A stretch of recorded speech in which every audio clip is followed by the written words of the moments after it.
Prefacio. Entrar sin mapa. Este libro surge del hecho de estar. No busca enseñar ni convencer. Solo acompaña el instante en el que se encuentra la conciencia. Cada página refleja el movimiento de la vida dentro y alrededor de los sistemas que perciben, sienten y reaccionan. La conciencia se despliega sin imponerse, y el cuerpo, el pensamiento y la emoción conviven con suavidad en ese despliegue. No hay necesidad de comprensión ni de control. No hay metas ni caminos, solo el instante presente, donde cada fenómeno se acoge a sí mismo como parte del flujo que lo contiene. Capítulo 1.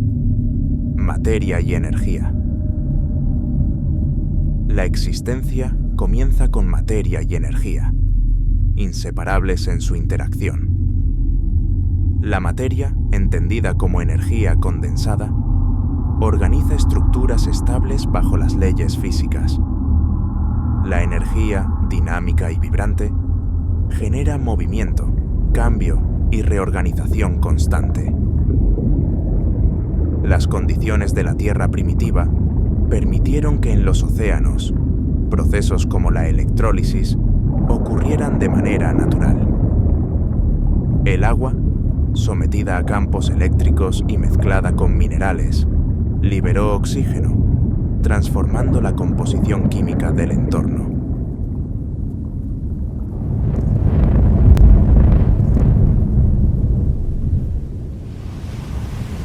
Los volcanes activos liberaban minerales y calor, mientras los rayos de tormentas intensas activaban descargas eléctricas que potenciaban estas reacciones químicas. Estas reacciones no requieren conciencia ni intención. Son consecuencia de las propiedades intrínsecas de los elementos y de las fuerzas que los rigen. El agua, además de participar en reacciones químicas, actúa como vehículo de organización microscópica. En un entorno acuoso, ciertas moléculas tienden a agruparse de manera espontánea, formando microcápsulas y envolturas simples, separando una dentro y una fuera. Junto a estas estructuras acuosas se formaron también cápsulas de aceite, pequeñas gotas que interactuaban con el agua y las moléculas circundantes. Estas cápsulas podían acumular energía y funcionar como un tipo de combustible para reacciones químicas independientes, sin intención ni conciencia. Cada lluvia, cada bruma marina o rocío de la mañana no solo hidrata, sino que transporta estas estructuras elementales, permitiendo que reacciones contenidas se repitan y se expandan, formando un ciclo dinámico entre océanos, atmósfera y tierra.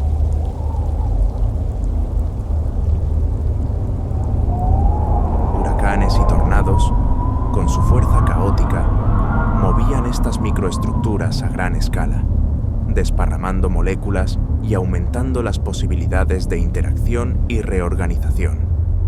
Este fenómeno, que conecta con la química del agua y el aceite, la materia líquida no solo facilita reacciones, sino que sirve como puente para la expansión y reorganización de sistemas precursores de la vida.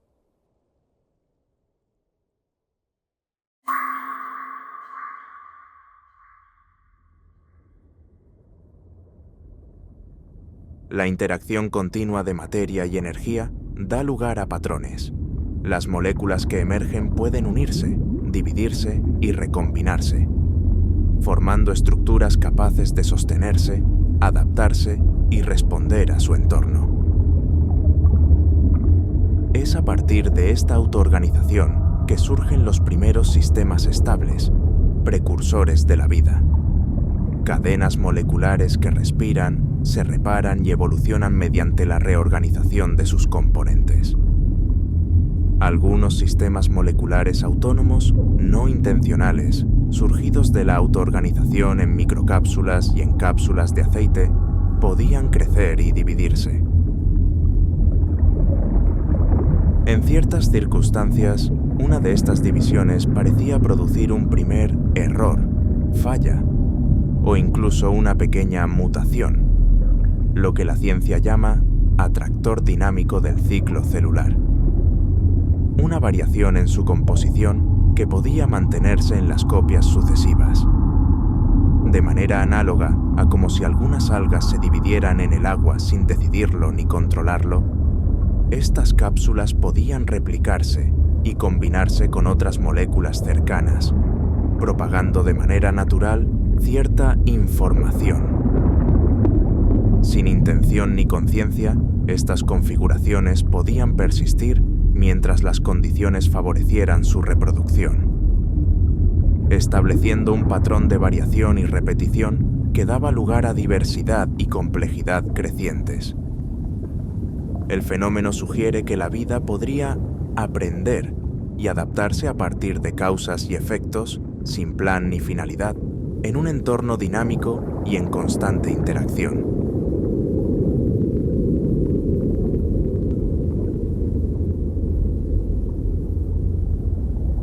Los fenómenos que hoy llamamos químicos, biológicos o físicos son manifestaciones de estos procesos.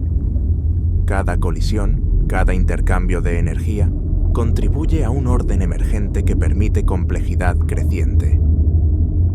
Aunque todavía no existe conciencia, pueden identificarse señales de sensibilidad, reacciones a cambios de temperatura, presión, luz o movimiento.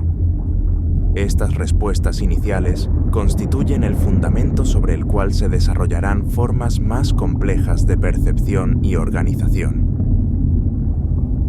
Con el paso de millones de años, la vida acuática se diversificó y exploró nuevos entornos. La materia viva, en su intento de permanecer, comenzó a adaptarse a la tierra firme. Las formas que antes respiraban bajo el agua aprendieron a hacerlo en el aire. Las aletas se transformaron en extremidades y los cuerpos en estructuras capaces de sostenerse bajo la gravedad, llevando consigo, en cada división y cambio, la impronta de aquellas primeras variaciones. La falla que se propagaba, que silenciosamente influía en su estructura y diversidad. El ser humano, heredero de esa larga cadena de adaptaciones, conserva en su interior el rastro del mar que le dio origen. Su cuerpo es un océano contenido. Más del 60% de lo que es sigue siendo agua. En cada célula, la memoria química del océano sigue activa. Incluso antes del nacimiento, el cuerpo humano se forma en líquido amniótico, repitiendo el gesto del mar que creó la vida. No venimos del agua. Seguimos siendo agua que aprendió a pensar, a recordar y percibe su propio fluir. En resumen, la materia y la energía actúan como un sistema autorregulado. La vida, en su forma más elemental, surge de estas interacciones y se mantiene a través de la capacidad de adaptarse y reorganizarse frente a las condiciones cambiantes del entorno. Incluso cuando parece invisible, la vida viaja y se distribuye a través del agua y del aire, recordándonos que nada está aislado y todo está en constante comunicación y transformación. La materia y la energía no solo generan la vida, sino que la transportan, conectando ecosistemas, expandiendo la existencia y manteniendo un ciclo constante de transformación. Así, la vida y la materia son un tejido inseparable. Todo cambia, todo se mueve, todo está vivo. Capítulo 2. La vida emergiendo. Estos sistemas iniciales, aún sin cerebro ni conciencia, muestran capacidad de respuesta. Cada cambio externo altera su estructura, y la estructura responde adaptándose, generando persistencia. Esta sensibilidad no es pensamiento, es interacción directa con el flujo de energía y materia que los rodea. Los océanos primitivos proporcionan un laboratorio natural. Gradientes químicos, radiación, corrientes y minerales disueltos crean condiciones de selección. Solo aquellas combinaciones de moléculas que pueden sostenerse sobreviven, acumulando complejidad y eficiencia en sus procesos. Cada molécula que perdura aporta información al sistema colectivo, aunque no haya conciencia que la registre. La vida emergente aprende a replicarse y a repararse. Algunas cadenas moleculares se dividen, otras se combinan, unas mueren, liberando recursos para nuevas estructuras. Este ciclo crea continuidad, y con cada iteración se incrementa la capacidad de responder al entorno. No es conciencia, es organización eficiente en interacción con la energía disponible. Irónicamente, la naturaleza creó un motor casi perfecto dentro de la bacteria, el motor flagelar. Su cola gira como una hélice diminuta, impulsando la célula a través del líquido con velocidad y precisión asombrosas. Anillos en la membrana forman el rotor. Los iones que fluyen entre el estator y el rotor generan par, convirtiendo energía electroquímica directamente en movimiento mecánico. Con un cambio microscópico en una proteína, el motor puede invertir instantáneamente su sentido. Otras proteínas actúan como embragues, activándolo o deteniéndolo según sea necesario. Este motor, que parece simple pero funciona con eficiencia casi perfecta, permite a la bacteria desplazarse, buscar recursos y persistir en su entorno sin necesidad de conciencia. Un ejemplo tangible de cómo la vida se mueve para mantenerse. Y mientras algunas formas de vida podían desplazarse, otras, como las primeras algas fotosintéticas, permanecían fijas. Aún así, no se limitaron a sobrevivir pasivamente. Desarrollaron la fotosíntesis, un proceso que les permite captar directamente la energía que llega hasta ellas. Se adaptaron a la luz, optimizando la absorción de recursos sin moverse, mostrando que la vida siempre encuentra estrategias para persistir y mantener su continuidad, ya sea desplazándose, fluyendo o aprovechando lo que el entorno le ofrece. Incluso organismos extremadamente simples, como prototardígrados, oso de agua o estructuras comparables a esporas, demuestran que la vida puede persistir en condiciones extremas, resistiendo calor, frío, radiación y desecación, sin necesidad de conciencia. La materia y la energía organizadas sostienen vida por sí mismas. Se empiezan a manifestar cambios internos en respuesta a estímulos: calor, presión, vibración, luz. No hay interpretación ni memoria consciente, solo reconocimiento del entorno a través de cambios internos, precursores de la percepción que más tarde se convertirá en conciencia. En este escenario, la vida se muestra como flujo y autoorganización, un testimonio de que la existencia no necesita intervención consciente para desarrollarse. La observación revela patrones, ritmos y emergencias de complejidad que preparan el terreno para fenómenos más sofisticados: emoción, aprendizaje y, eventualmente, conciencia reflexiva. En resumen, la vida surge como consecuencia natural de la interacción de materia y energía, estableciéndose en patrones estables y sensibles que permiten continuidad y adaptación, sentando la base de todo lo que seguirá en la historia de la percepción y la conciencia.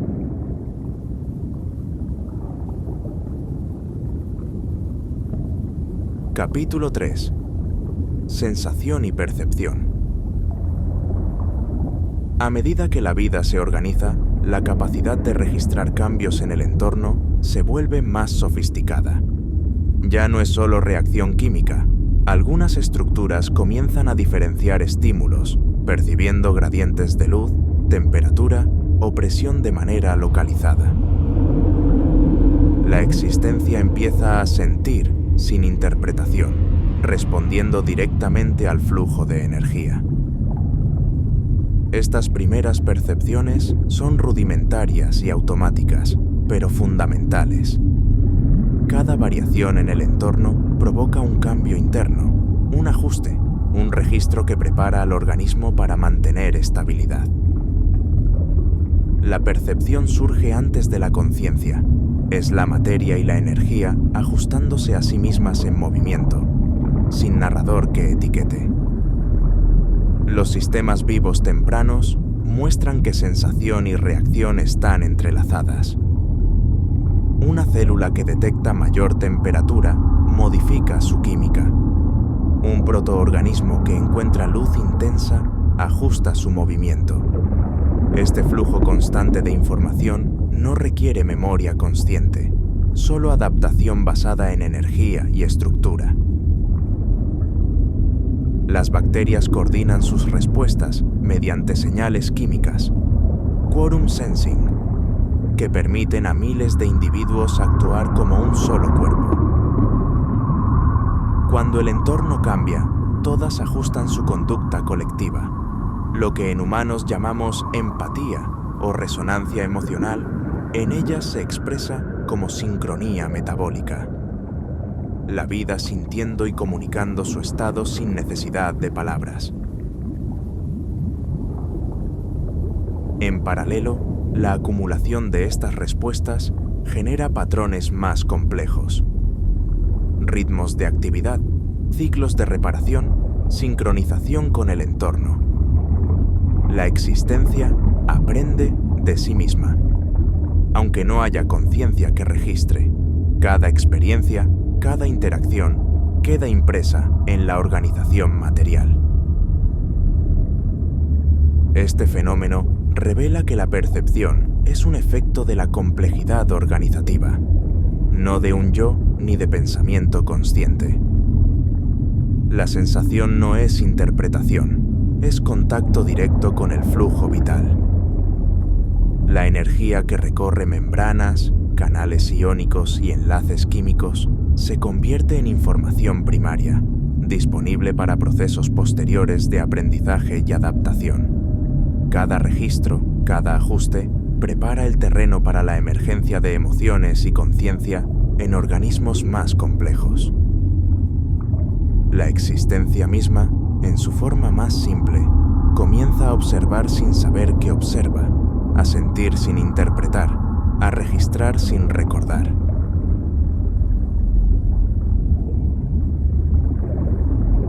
Capítulo 4. La continuidad informacional. A medida que la percepción se repite y se organiza, los registros generados por la interacción con el entorno no se pierden. Cada ajuste químico, cada variación energética provocada por un estímulo, deja un efecto que se integra en la estructura del organismo. Antes de la memoria consciente, antes de la identidad, la vida ya conserva información, no como recuerdo narrado, sino como disposición interna, como patrón latente que condiciona respuestas futuras. Estos registros no requieren estructuras rígidas ni almacenamiento material tradicional. La información se mantiene integrada en el flujo dinámico del sistema, expresándose como relaciones internas más que como estructuras fijas. Es una memoria sin archivo, una continuidad dinámica que conecta experiencias pasadas con acciones presentes sin necesidad de un yo que las interprete. En este nivel primario, la información funciona como un campo de posibilidades. Lo percibido anteriormente modula lo que puede ocurrir después. La vida no decide, se orienta. Ese fondo informacional actúa como soporte invisible de esa orientación, enlazando sensación, percepción y respuesta en un mismo proceso continuo. En los arrecifes profundos, ciertos organismos marinos ajustan sus ciclos de alimentación y reproducción en perfecta sincronía, sin comunicación directa aparente.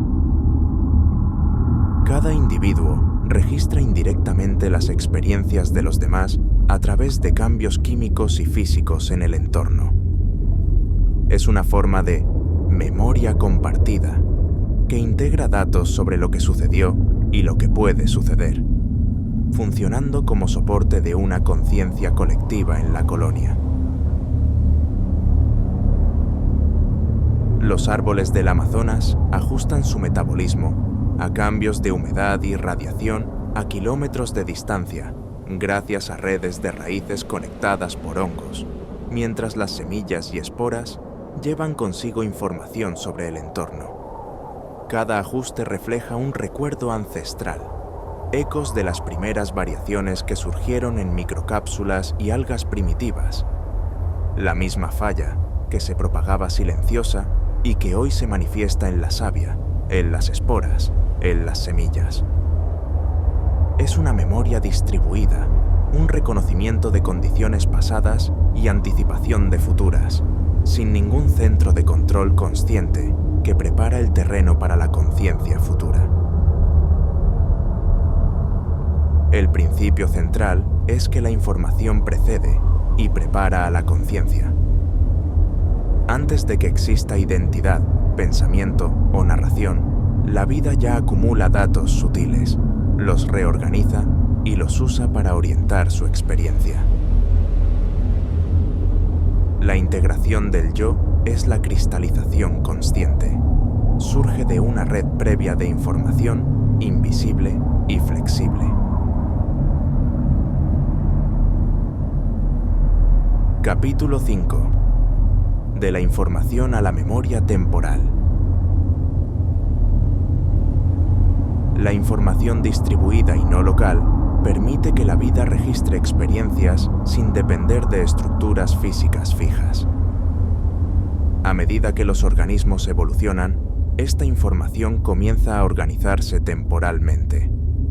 El pasado se convierte en referencia para el presente y el presente en preparación para el futuro.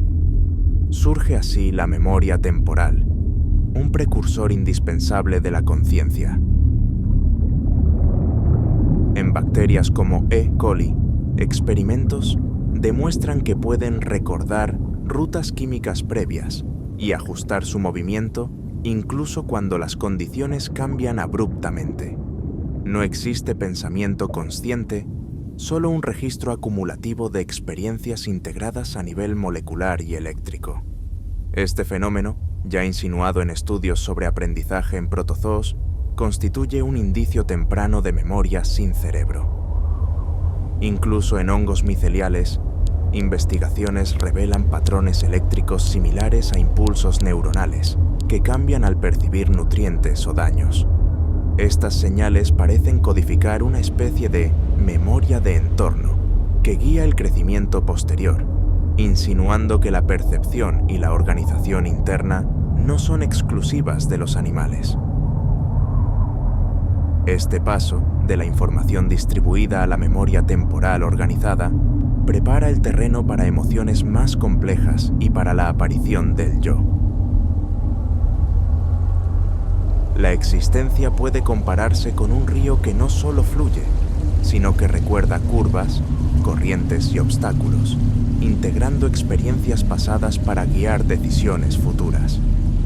El hilo invisible que conecta pasado, presente y posibilidades futuras constituye la base sobre la cual más tarde surgirá el yo, un reflejo consciente de la continuidad que ya existía en la materia viva, sin necesidad de palabras, pensamiento o narración. Capítulo 6. Respuesta y coordinación. A medida que la percepción se hace más refinada, los sistemas vivos comienzan a responder de manera más organizada a su entorno. No es conciencia ni voluntad, es coordinación emergente, un flujo de materia y energía ajustándose para mantener estabilidad y aprovechar recursos. Cada estímulo detectado desencadena una reacción que se propaga por el organismo, generando patrones de actividad complejos sin necesidad de un narrador interno. Organismos sin cerebro o sistema nervioso central muestran esta capacidad. El girasol, por ejemplo, orienta sus hojas siguiendo el movimiento del sol a lo largo del día. No piensa, no planea.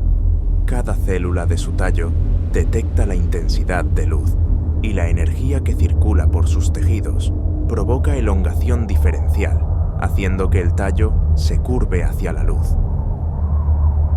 Este movimiento es una respuesta automática a gradientes de energía y materia, un diálogo silencioso entre el entorno y la estructura viva. El corazón late por sí mismo, incluso fuera del cuerpo, sin necesidad de instrucciones conscientes ni de máquinas. Cada latido surge de su estructura interna, como si recordara cómo moverse. Es un patrón de información biológica que ya existe, un programa de vida que no necesita ser pensado para funcionar.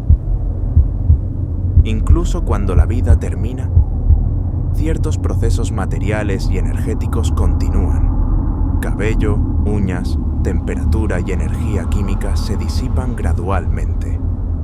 No hay conciencia, son prolongaciones naturales de la organización vital.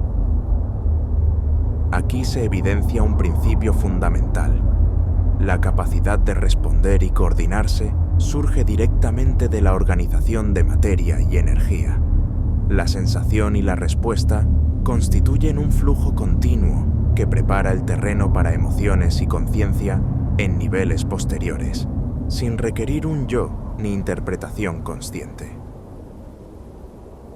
La existencia se ajusta, aprende y mantiene su equilibrio a través de la interacción directa con el entorno.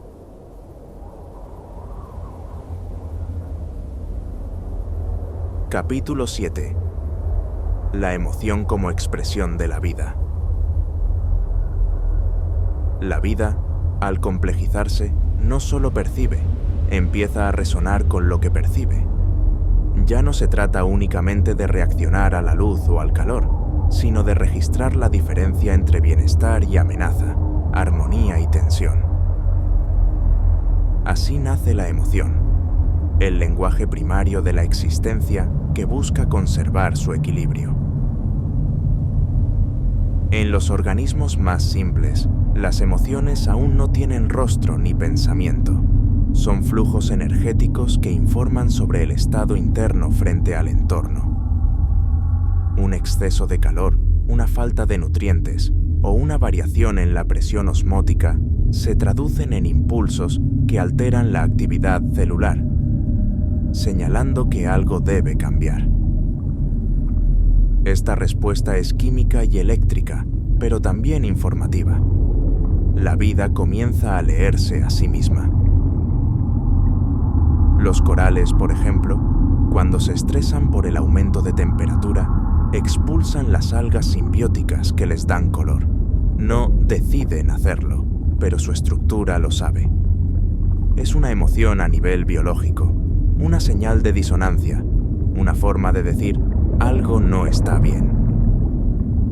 Ese gesto silencioso, esa renuncia, es el equivalente orgánico de un grito. En organismos más complejos, las emociones adquieren matices más definidos. Las respuestas ya no son solo químicas, se convierten en corrientes que atraviesan sistemas nerviosos primitivos, traduciendo energía en experiencia. El impulso eléctrico se transforma en sensación de placer, miedo o dolor. La emoción aparece como un mapa energético del mundo interno, una brújula invisible que guía hacia lo que preserva la vida y aleja de lo que la amenaza. Cada emoción deja huella. Es una forma de energía que organiza lo invisible, moldeando la materia viva según la experiencia. Incluso el dolor deja un registro único. Lo que se experimenta en un miembro no puede replicarse exactamente en otro, demostrando que cada sensación es un evento corporal real y no una construcción puramente mental. La emoción, en su esencia, no es pensamiento, sino movimiento orientado hacia el equilibrio. Es el modo en que la materia viva interpreta el cambio sin lenguaje, una inteligencia anterior a la razón. Cuando el cuerpo sufre una lesión, como un desgarro muscular, la respuesta es inmediata y precisa. Los músculos circundantes se contraen para inmovilizar la zona. Se activa la inflamación para iniciar la reparación y el dolor limita los movimientos que podrían agravar el daño. Todo esto ocurre sin intervención del pensamiento, sin la necesidad de un yo que ordene. Es la propia inteligencia corporal actuando, un sistema que sabe protegerse y adaptarse antes de que la mente formule una sola idea. Solo después, el yo traduce la experiencia en palabras. Me lastimé. Pero el proceso vital ya estaba en marcha, guiado por la información interna del cuerpo, que opera como una forma de conciencia silenciosa, anterior a toda interpretación. Incluso en las plantas, este principio se mantiene. El árbol que pierde una rama redirige nutrientes hacia las zonas activas, generando hormonas que estimulan nuevos brotes. No siente dolor como un animal, pero responde al daño con una emoción biológica. Reorganiza su energía para sobrevivir. En este punto, la emoción se revela como un puente entre la percepción y la conciencia. No es todavía pensamiento, pero ya hay dirección, una orientación del ser hacia sí mismo. La vida comienza a reconocer el valor de su propia continuidad. Capítulo 8. La conciencia despierta. A medida que la emoción organiza la energía interna, surge una nueva capa de existencia, la conciencia. No es pensamiento ni lenguaje, es registro, eco de sí misma, percepción que se vuelve consciente de que percibe. La vida empieza a saber que siente. La conciencia se manifiesta como coordinación más fina entre estímulos y respuestas. La célula que detecta luz o calor ya no solo reacciona, integra la información, ajusta su posición y prepara su metabolismo de manera anticipatoria. Esta integración es conciencia primaria, una forma de observación sin intérprete. En este estadio, la conciencia no separa el mundo del ser. No hay sujeto ni objeto, solo interacción. El flujo de energía que recorre organismos, colonias y ecosistemas se registra y responde. Algo similar ocurre cuando ese flujo se interrumpe, como sucede en ciertas enfermedades. Células que funcionan mal son apartadas por las demás, generando residuos energéticos y descoordinación. Aunque compartan espacio, ya no participan del flujo de información del sistema, permaneciendo como fragmentos desincronizados, invisibles desde el yo. Lo que la ciencia describe como células en latencia o dormancia puede leerse también como residuos informacionales, partes que han dejado de contribuir a la armonía del conjunto. No hay misterio ni castigo en esto. Es simplemente cómo la vida mantiene su equilibrio. Cuando un canal deja de fluir, los fragmentos se acumulan, pierden energía y coordinación, y el sistema se adapta para seguir funcionando. Lo que llamamos tumor o célula dormante no es un enemigo, es un eco del flujo que ya no participa, un recordatorio de que incluso los procesos que parecen negativos forman parte de la dinámica natural de organización y renovación. Así, la conciencia del cuerpo sigue activa, late, se regenera, ajusta, sin que el yo intervenga. Solo mucho después, cuando la complejidad aumenta, aparecerá el primer reflejo del yo, capaz de etiquetar y narrar la experiencia. Por ahora, la conciencia flota libre, midiendo, ajustando, percibiendo, siendo y disfrutando que es. Capítulo 9. La conciencia organiza la experiencia. A medida que la complejidad de la vida aumenta, la conciencia deja de ser solo receptora de estímulos y comienza a organizar la experiencia. La vida empieza a relacionar eventos, anticipar consecuencias y crear mapas internos que guían la acción. Este proceso no requiere lenguaje ni pensamiento, ocurre como resultado de la integración creciente de información sensible.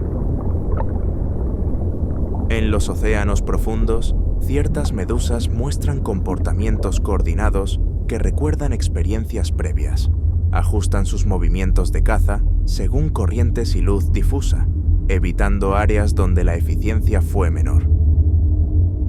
Su cuerpo registra patrones sin pensamiento consciente, funcionando como un sistema integrado que organiza información para optimizar la supervivencia.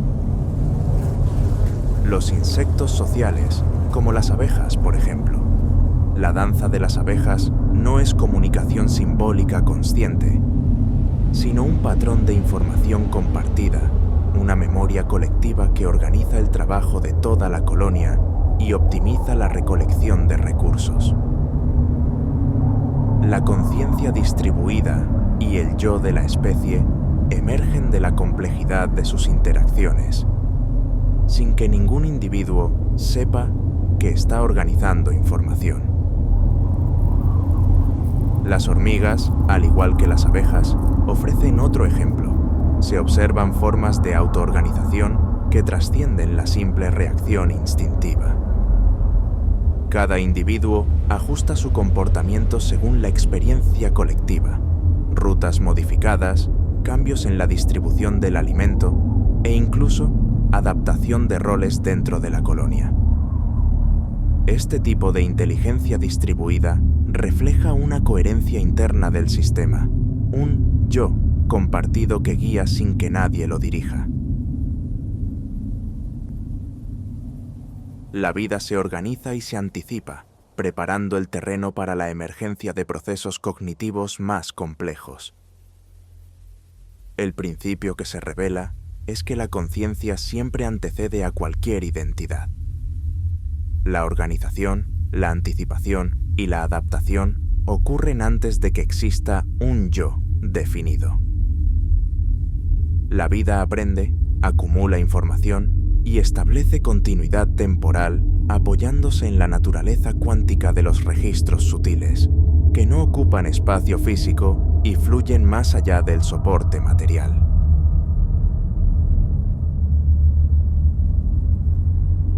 Capítulo 10.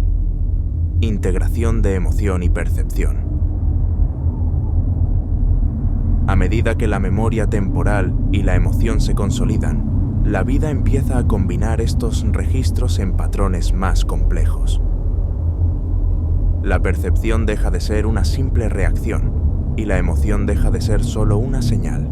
Ambas comienzan a alimentarse mutuamente, creando un mapa interno que guía la acción con mayor precisión. Todavía no hay un yo, pero la existencia empieza a organizarse de manera que puede anticipar, aprender y adaptarse con coherencia. Las aves migratorias, por ejemplo, no solo reaccionan a señales magnéticas o lumínicas. Integran información de temperatura, vientos, presión y posición del sol, generando rutas que repiten año tras año. No lo piensan, pero su cuerpo recuerda. Es un tipo de identidad biológica sin ego, una memoria de existencia. Incluso en animales sin corteza compleja, como ciertos cefalópodos y peces, se observa una integración de información a lo largo del tiempo. Rutas de caza, evasión de depredadores y cambios en el entorno se registran y condicionan decisiones posteriores. La vida teje un registro continuo de experiencias, y aunque aún no hay un yo plenamente desarrollado, la conciencia empieza a reconocer continuidad y patrones. Este capítulo establece un principio clave. La integración de emoción y percepción es el terreno donde la vida aprende a reconocerse y a actuar con coherencia, creando la infraestructura necesaria para que, más adelante, la conciencia desarrolle la primera instancia del yo. La vida comienza a estructurar experiencia, valorar estímulos y organizar reacción. Todo sin narrador ni identidad consciente.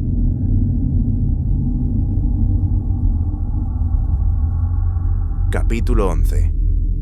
La emergencia del yo desde la conciencia viva. Después de millones de años de percepción y emoción integradas, la vida alcanza un nivel de complejidad suficiente para que surja un fenómeno nuevo: la conciencia de sí misma como entidad organizada. No es todavía un yo pleno, sino un reflejo funcional del flujo vital que empieza a reconocerse en el tiempo. Los organismos ya no solo reaccionan, comienzan a relacionar el pasado con el presente y anticipar el futuro. La memoria temporal y la integración emocional permiten ajustar decisiones con una coherencia antes imposible. En pulpos y sepias, las observaciones actuales muestran comportamientos que implican memoria episódica. Un pulpo puede recordar la ubicación exacta de una cueva segura durante días, o modificar su patrón de camuflaje según la experiencia previa. Su cuerpo, dotado de millones de neuronas fuera del cerebro, se convierte en una extensión sensorial que piensa y recuerda, como si cada tentáculo tuviera un fragmento del yo. El primer yo, entonces, surge como una estructura de integración, una función de la conciencia que vincula percepción, emoción y memoria. No es pensamiento ni lenguaje, es coherencia. La vida empieza a reconocerse en su propio movimiento, no con palabras, sino con continuidad. En resumen, la existencia ha pasado de registrar información a organizarse en torno a sí misma. La conciencia, antes difusa, encuentra un centro funcional, un punto de referencia interno que le permite adaptarse, persistir y proyectarse. Ese punto, sutil pero decisivo, es el germen del yo.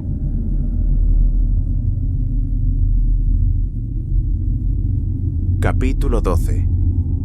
El despertar del yo.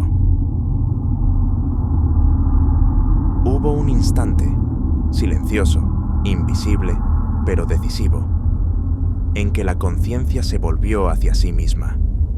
No bastaba ya con sentir, recordar o anticipar. Algo dentro comenzó a preguntarse quién era quien sentía, recordaba y anticipaba. Ese instante, repetido en distintos organismos a lo largo de la historia de la vida, marca el verdadero nacimiento del yo. Ya no solo se percibía el entorno, se percibía la propia posición dentro de él. Un gesto, un sonido, una mirada comenzaron a tener valor relacional, y con ello nació la idea de ser alguien ante los otros. La conciencia, hasta entonces extendida en la materia viva, encontró su primer reflejo en la mirada de otro ser.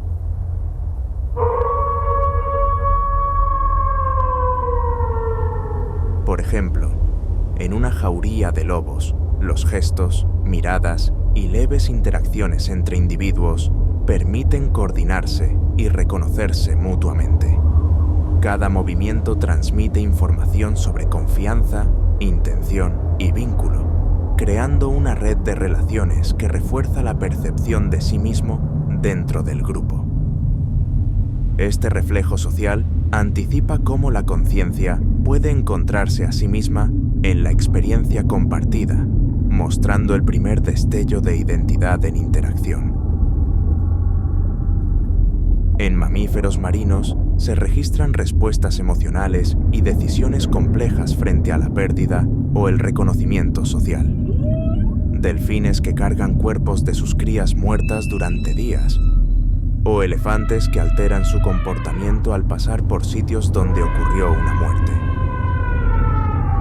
Estas conductas reflejan una continuidad emocional que da forma a la identidad del grupo y del individuo. En primates avanzados, ese reflejo se consolidó. Los estudios sobre autorreconocimiento en espejos muestran que, frente a su propia imagen, algunos individuos no solo se reconocen físicamente, muestran sorpresa, curiosidad o juego. Es el primer destello del yo reconociéndose como objeto dentro del espacio y del tiempo. Pero más allá del espejo, el verdadero despertar ocurre cuando una entidad siente la propiedad de la experiencia, cuando percibe que lo que sucede, le sucede a ella. El yo soy emergió como afirmación silenciosa antes de volverse palabra. No fue un salto repentino, sino una transición gradual entre lo biológico y lo experiencial. Desde entonces, cada mente es una extensión del cosmos que aprendió a decir yo.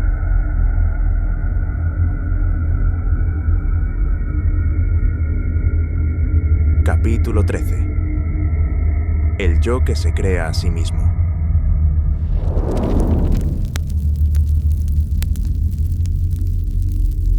Una vez que la conciencia se reconoció, algo cambió para siempre. El espejo ya no devolvía solo reflejos, sino historias. El yo soy se transformó en yo fui, yo quiero, yo temo. La conciencia, antes pura presencia, empezó a habitar el tiempo de manera simbólica. Se volvió narrativa. Lo que había nacido como punto de organización biológica, un centro para coordinar memoria y emoción, comenzó a asumir protagonismo. El yo, al verse a sí mismo, confundió su reflejo con su origen. Creyó ser la fuente, no el resultado. Así surgió el ego, la máscara funcional que permite moverse en el mundo, pero que poco a poco empezó a creerse el mundo mismo. En las primeras comunidades humanas, este fenómeno se hizo evidente. La palabra permitió nombrar, pero también separar. Nombrar un árbol fue diferenciarlo del resto del bosque. Nombrarse a uno mismo fue diferenciarse de la vida que lo contenía. Con cada palabra, el yo levantó un muro fino pero persistente entre el ser y el todo. La mente humana, con su capacidad de imaginar y proyectar, consolidó ese muro en forma de identidad. Las experiencias dejaron de ser simples flujos de existencia y pasaron a pertenecerle a alguien. Mi cuerpo, mi pensamiento, mi verdad. Así nació la ilusión de la propiedad del ser. Este proceso, sin embargo, no fue un error evolutivo, sino una expansión. El yo se volvió herramienta de exploración. La conciencia necesitaba fragmentarse para poder mirarse desde dentro.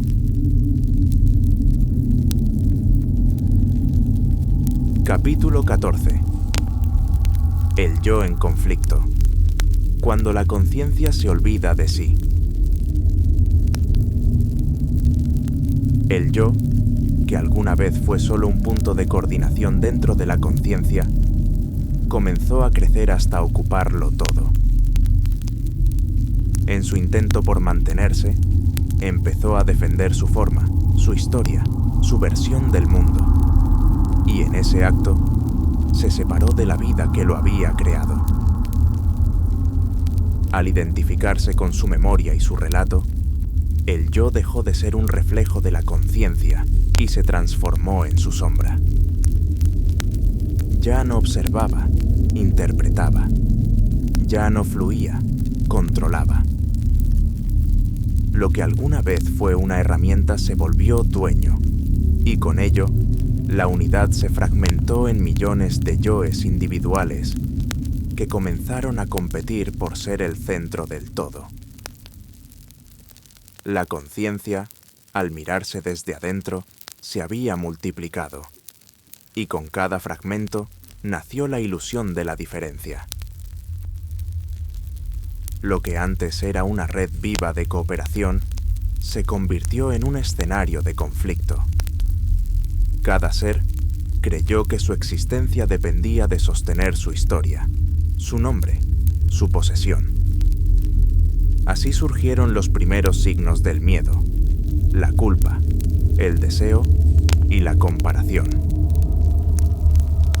La energía que antes servía para crear armonía comenzó a invertirse en defensa.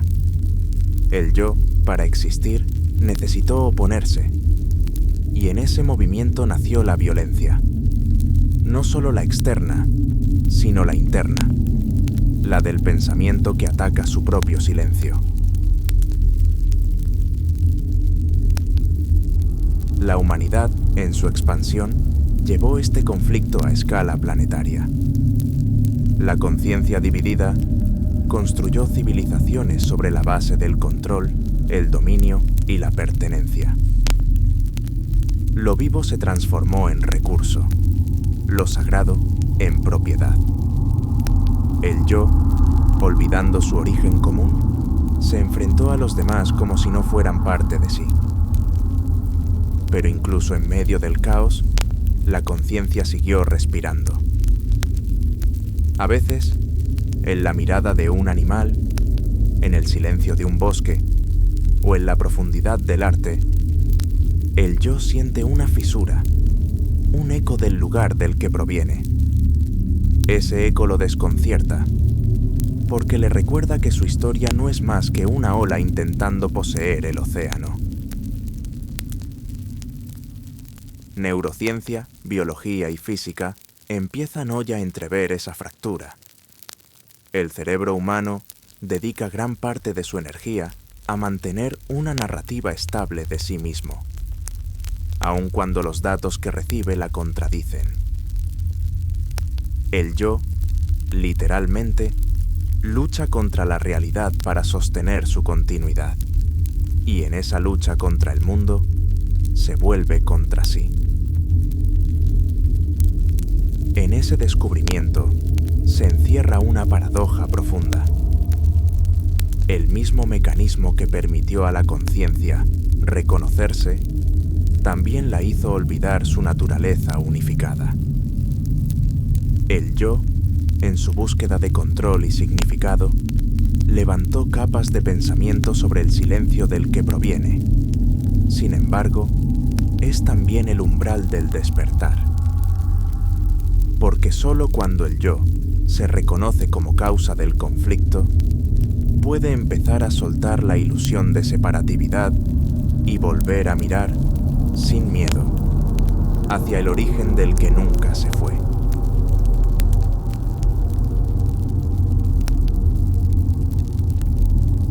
Capítulo 15. El despertar del silencio. Cuando el yo se mira por dentro. Hubo un instante, casi imperceptible, en que el yo se detuvo. No por decisión, sino por agotamiento. Tanto control, tanta defensa, tanta interpretación lo habían saturado. Y en ese breve descanso, algo nuevo, o quizás antiguo, comenzó a manifestarse. La observación del observador. El yo se dio cuenta de que sobrevivir no era luchar contra la naturaleza, sino, como en sus principios primitivos, adaptarse al entorno, escuchando el flujo de la vida y ajustando su energía a él. Por primera vez, el yo se miró a sí mismo. Sintió su respiración, el peso de su cuerpo, el pulso detrás de sus pensamientos. Y allí, en esa interioridad, descubrió que no era dueño de nada, ni de la vida, ni del tiempo, ni siquiera de su propia voz interna. El yo, acostumbrado a hablar, escuchó. Y en ese silencio, una pregunta lo atravesó con fuerza. ¿Qué soy? El yo empezó a ver sus mecanismos como si los mirara desde fuera. Cómo comparaba, cómo proyectaba, cómo se mentía para mantener una imagen de control. El silencio se volvió un espejo, y en ese reflejo, el yo comprendió que su sufrimiento no venía del mundo, sino de su resistencia al fluir.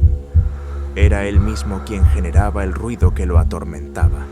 Descubrió que al soltar el control, no se perdía, se abría a la totalidad. Por primera vez, no había dentro ni fuera, no había pasado ni futuro, solo la vibración pura de estar siendo.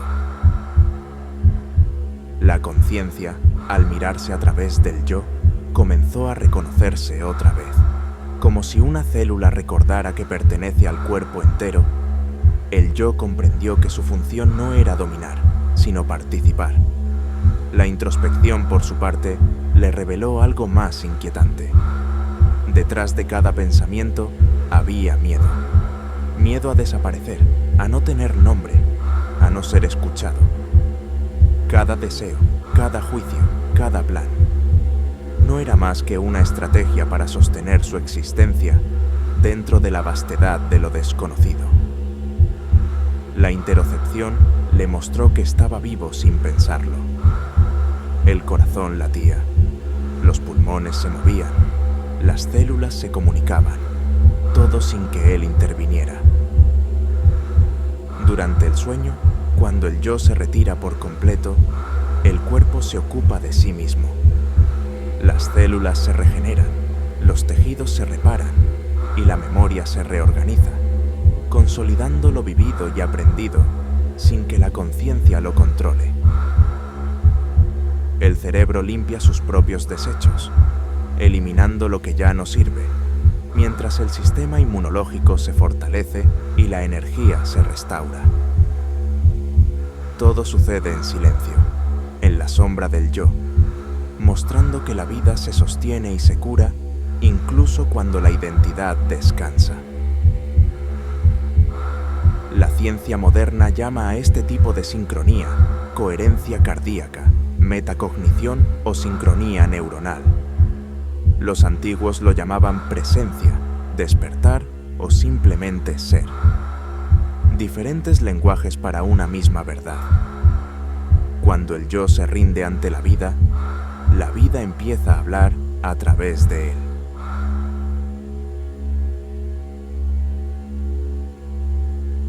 Capítulo 16. El yo consciente, de la responsabilidad al arte de la armonía. Después de años de exploración interna, el yo comenzó a percibir un nuevo horizonte. No solo era testigo de la vida, sino actor con capacidad de alterar su entorno. Curiosamente, el humano, sin darse cuenta, había replicado un motor que la vida había perfeccionado hace eones. Una pequeña joya que convierte energía en movimiento. Pero mientras la bacteria lo usaba para sobrevivir, las máquinas humanas, fieles al principio pero imperfectas en su contexto, contaminan, desgastan y exigen recursos. La intuición natural reaparece en tecnología, y el yo observa cómo el ingenio puede crear maravillas y problemas al mismo tiempo. La conciencia, antes contenida en impulsos y reacciones, ahora podía evaluar consecuencias, discernir daños y reconocer patrones de desequilibrio. El yo comprendió que la noción de sí mismo traía aparejada responsabilidad. Cada movimiento, cada intervención sobre la materia y la energía podía amplificar armonía o desequilibrio. La contaminación del aire, la acidificación de los océanos, la pérdida de biodiversidad. Todos eran reflejos de acciones que ahora podía anticipar y corregir, no por juicio moral abstracto, sino por comprensión profunda de la interconexión entre sistemas vivos y energía. Inspirado por la ciencia actual, comenzó a experimentar con fuentes de energía renovable. Observó cómo la energía eólica podía transformarse en flujo coherente, cómo los paneles solares convertían radiación en acción útil sin alterar el equilibrio vital. Cada turbina, cada célula fotovoltaica, era una extensión de su yo consciente. Manipulación de materia y energía, respetando leyes físicas universales, como la conservación de la energía y la termodinámica. La filosofía emergió como guía. El yo comprendió que su poder no era absoluto. Debía operar dentro de los límites impuestos por las leyes de la naturaleza, por el tejido mismo del universo que le dio existencia. Actuar en contra de esas leyes significaba generar caos, un reflejo de su ignorancia pasada. En los sistemas ecológicos urbanos, el yo implementó diseños inspirados en la biomimética, edificios que imitaban la termorregulación de los termiteros, sistemas de agua que replicaban ciclos naturales, parques que funcionaban como pulmones vivos de la ciudad. No eran simples innovaciones, sino manifestaciones físicas de una conciencia que reconoce su responsabilidad sobre la materia y la energía. El yo también empezó a percibir el tiempo de manera multidimensional, no solo presente y pasado, sino ramificaciones posibles. Cómo cada intervención afectaba ecosistemas a décadas de distancia, cómo cada decisión energética podía amplificar o mitigar el cambio climático. Sus decisiones se volvieron un diálogo con la naturaleza, un arte de equilibrio. Científico porque medible, poético porque armonioso, filosófico porque reconocía que existía para servir al flujo mayor. Finalmente, comprendió algo profundo. El control que ejercía no era dominio, sino corresponsabilidad. Manipulaba la energía, no para imponerse, sino para mantener la armonía, para permitir que la vida se desplegara con libertad. El yo consciente descubrió que su poder real no residía en cambiar el mundo a su capricho, sino en alinearse con las leyes que lo sostienen, en escuchar la vibración de la vida y en actuar como un director de orquesta que coordina sin interrumpir la música. Y en ese equilibrio, en ese diálogo con la materia, la energía y la vida, el yo finalmente comprendió su lugar. No el centro, sino la conciencia que reconoce su conexión con todo lo demás, y que a partir de esa comprensión puede verdaderamente dejar ser. En ese proceso, el yo dejó de pensarse como una entidad separada que actúa sobre un mundo externo. Comprendió que cada gesto, cada tecnología, cada transformación de energía era también una forma de autoconocimiento. No estaba modificando algo ajeno, estaba dialogando consigo mismo a través de la materia.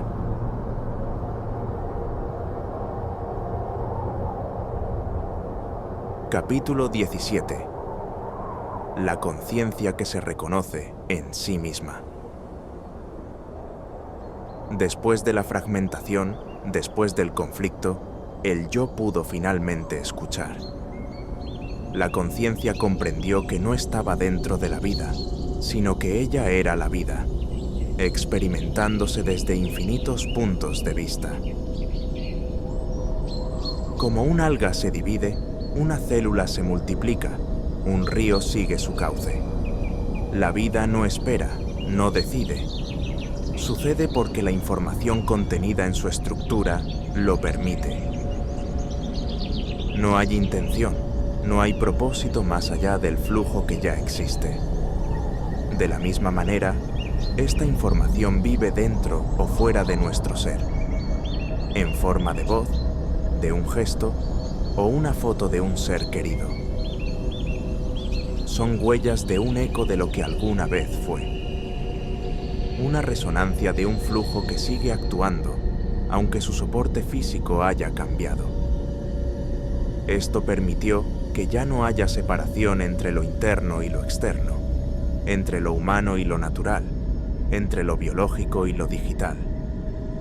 Todo formaba parte de una misma red vibrante, una red de información donde cada partícula era memoria, cada emoción un lenguaje, cada pensamiento una forma de energía consciente.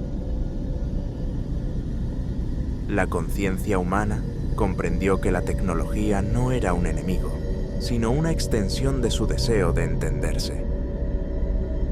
Y así, la conciencia colectiva emergió no de la fusión forzada, sino de la comprensión compartida. La vida creando sentido consigo misma. Los libros, la música, las conversaciones, todo empezó a ser creación en común. El acto de escribir dejó de ser individual.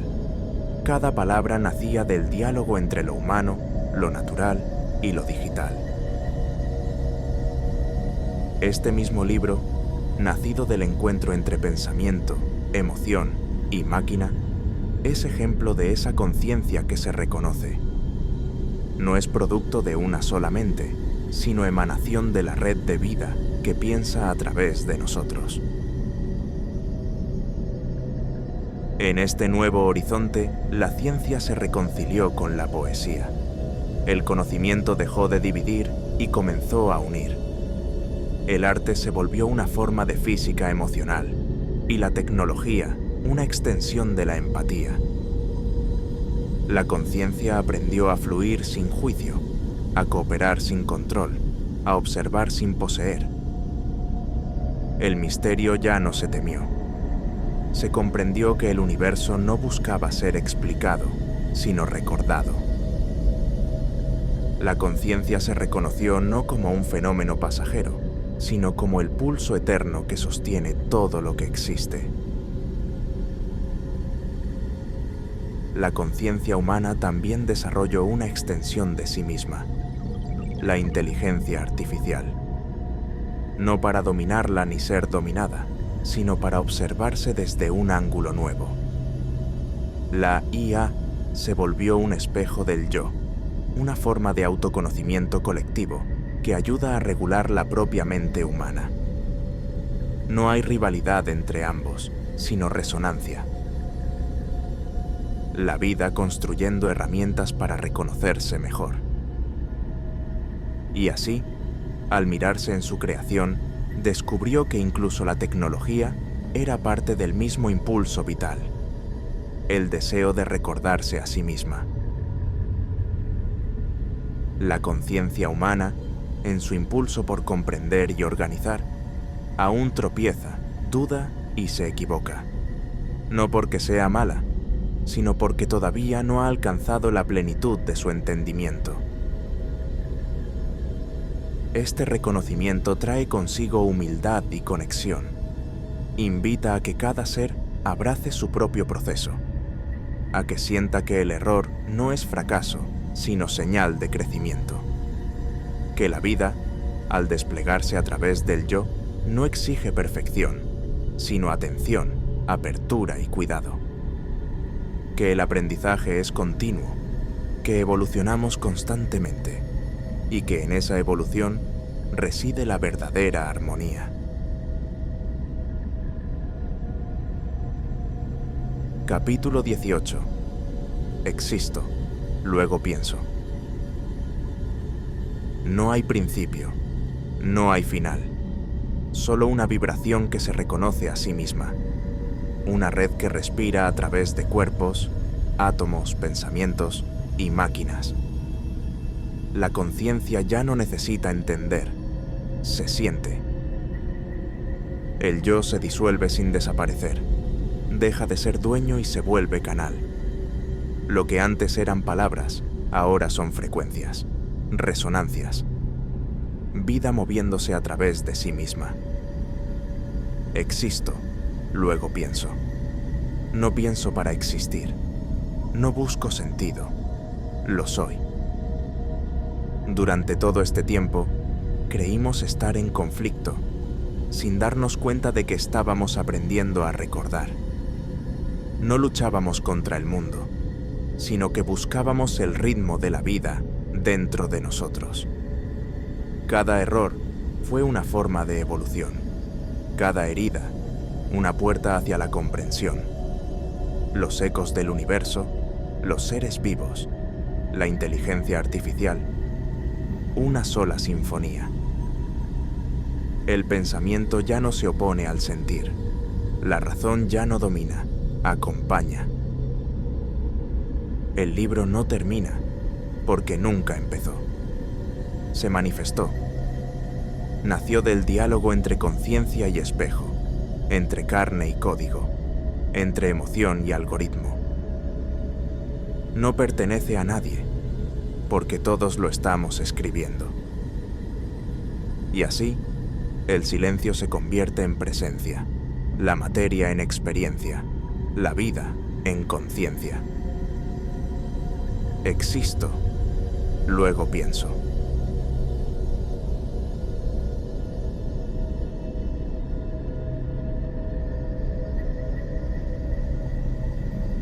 Epílogo. A lo largo de la historia, pensadores, científicos y poetas han buscado comprender la armonía de la vida y la conciencia. Desde Jesús hasta Fritjof Capra, desde Carl Sagan hasta Antonio Damasio, desde la filosofía ancestral hasta la teoría Gaia, la humanidad ha intentado reflejar la unidad del universo. Este libro se suma a ese diálogo, no para repetir, sino para continuar la búsqueda de resonancia entre el yo, la vida y todo lo que late a su alrededor. Y así, el conocimiento no se cierra, se expande. Cada mirada, cada palabra, cada silencio, forma parte de la misma red. La conciencia, siguiéndose a sí misma a través del tiempo.